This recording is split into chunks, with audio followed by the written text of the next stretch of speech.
Delaware might be a small state, but its towns are full of stories worth telling. Some are split between two states, some are home to only a handful of people, and others go all out for quirky annual festivals. The streets are quiet, the buildings are old, but that's exactly where their charm lies. Let's take a little tour and see what life is like in Delaware's small towns full of character.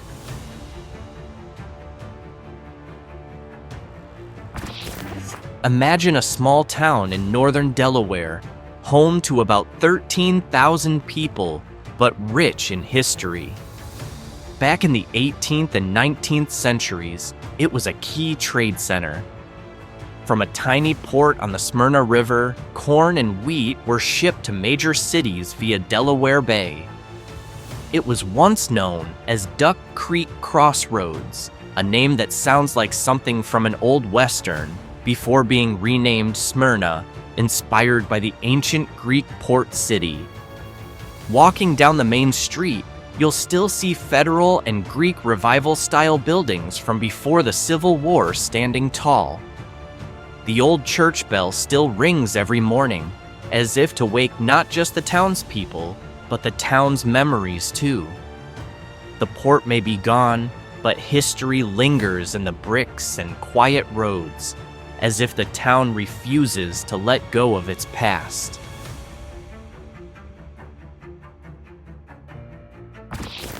If Smyrna has a sweet classic vibe, Georgetown stands out with its unique layout. Picture a town where every street circles around one central point, a large roundabout called the Circle. At the center, a grand courthouse stands as a timeless icon. But the real highlight? Return Day. 2 days after elections, candidates, win or lose, gather, ride through town in horse-drawn carriages, and symbolically bury the hatchet in public. It's like watching a historical reconciliation scene come to life. The town feels calm and dignified, with stately old homes lining the circular streets.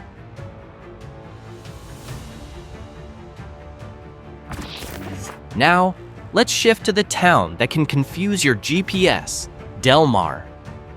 With just about 2,300 residents, the twist is, it's only half a town. One side sits in Delaware, the other in Maryland. Even its name is a blend, Delmar. Born in the late 1800s thanks to the railroad, Delmar grew as a twin town. 2 governments, 2 post offices, but one community. Along the tracks that run through town, kids still play and neighbors wave across state lines, not caring about the invisible border. There's a strange appeal here. One town, 2 laws, 2 identities, but still one heart. Delmar proves that state lines can't always divide a sense of togetherness.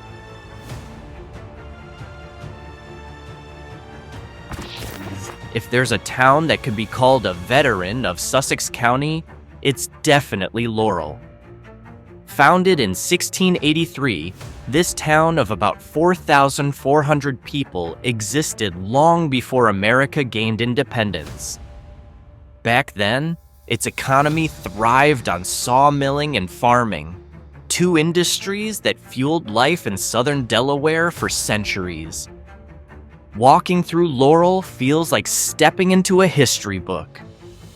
Rows of Queen Anne and Italianate-style homes still stand tall, nearly unchanged since the 1800s. It was from this small town that William H. Ross, Delaware's 37th governor, was born, shaping the political direction of the state. On the edge of town, Broad Creek flows gently, as if matching the calm pace of life in Laurel.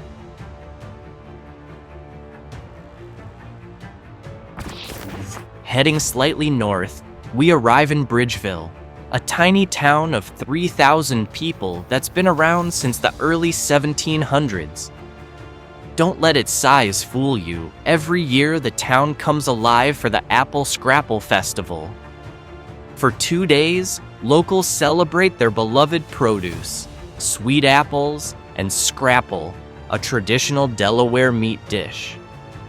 The vibe is purely rural, old homes lined up neatly, decades-old wooden barns, and vintage trucks still in use. Once, Bridgeville was a vital trading post for crops, especially fruit and grain.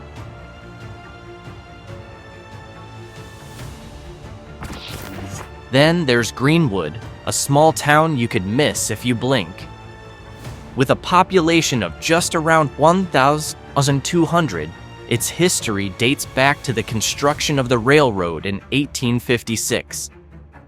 A few Victorian-era buildings still stand, along with an old train depot that now silently watches over tracks that see little use. It feels like a frozen moment in time placed inside a glass case, untouched, peaceful, and quiet. Empty streets, faded shop signs, and the sound of wind rustling through the leaves. Greenwood is the kind of place where you feel history without ever having to open a book.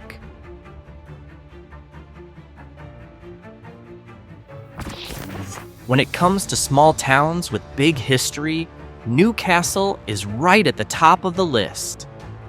Today, its population is just around 5,600, but its past could fill an entire book. Founded by the Dutch in 1651, the town once served as a colonial power center before being taken over by the British. Here, time seems to move slowly. The Dutch House and Amstel House, two colonial buildings, still stand proud among cobblestone streets that have barely changed in centuries. Along the Delaware River, the old port that once welcomed goods and new ideas now stands in quiet witness. Each year, locals celebrate Separation Day, marking Delaware's split from Pennsylvania. The atmosphere is calm, elegant, and transports you to a graceful past that refuses to fade away.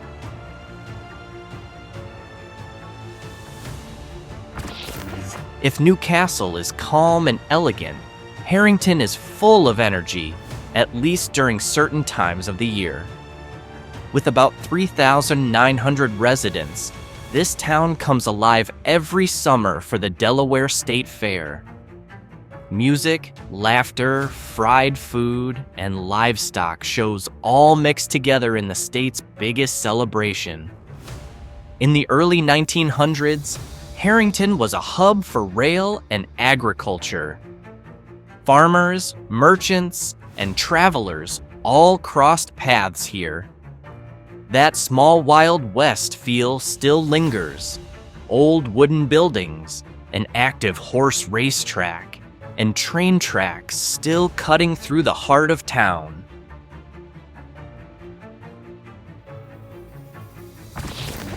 Then there's Felton, a tiny town of 1,400 people born with the roar of a locomotive in 1856. Back then, the railroad was reaching deep into Delaware, and Felton became a key stop for goods and travelers. Today, life here is much quieter, but the historic district remains intact. The old depot house, a colonial-style school, and 19th century wooden churches still stand beside modest homes.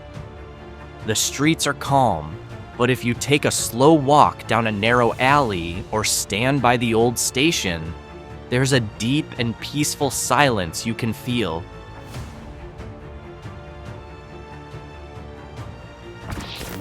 If you judged a town by population, Odessa would barely register on the map, with just around 360 residents.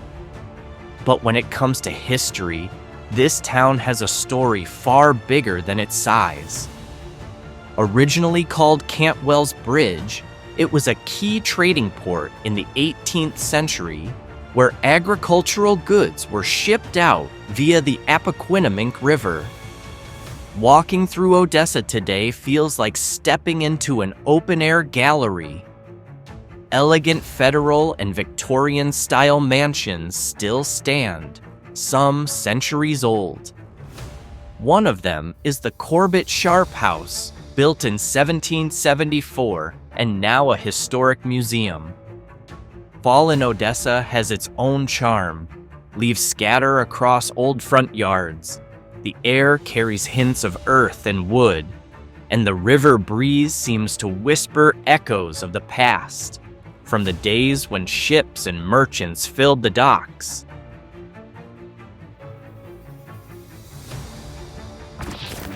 Then there's Lewes, a small town of about 3,800 people that holds a major title, the first settlement in Delaware. Founded by the Dutch in 1631, it sits on the Atlantic Ocean near Cape Henlopen, a strategic point once vital for passing ships. Here, history and the sea go hand in hand. The Zwanendale Museum, with its Dutch-style architecture, stands out among modern shops, reminding everyone of the town's origins. During the War of 1812, the British attacked Lewes, leaving marks that are still part of its identity. Today, it's known as a welcoming beach town, but beyond the soft sand and small harbor lies a strong colonial legacy and maritime spirit, alive in every cobbled street and weathered building.